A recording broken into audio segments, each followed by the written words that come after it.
Pumunta din ni Gia, parang siya nakikita yung buhay ko. Sumapit ka dito, pupunta ka dyan, nawawalan na ako ng sarili ko. Hindi ko rin alam kung ako sumapit dito.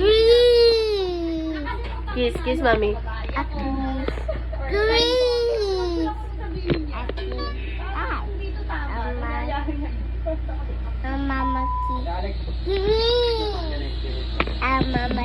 Napakaganda. At least, diba?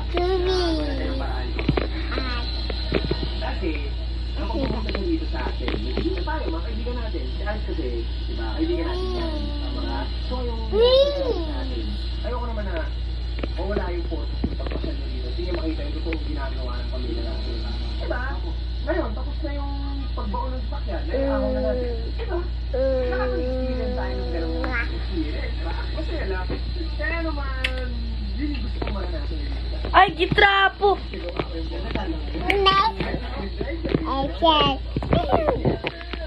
Kasi nakampante na siya eh. Pagbalik nito sa kanila, kahit pa paano, meron yung mapauling aral sa alaala. So, yun lang yun, Alex. Alam mo na, mahal ka natin. Bumalik ka dito. Bumalik ka. Gusto kong gagawin mo pa. First time ko nagpapasinggan dito. Kanina dito may nagpapawin. Anong klaseng mixed Bye.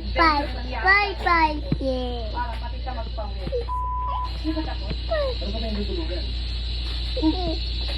Saan ba tayo?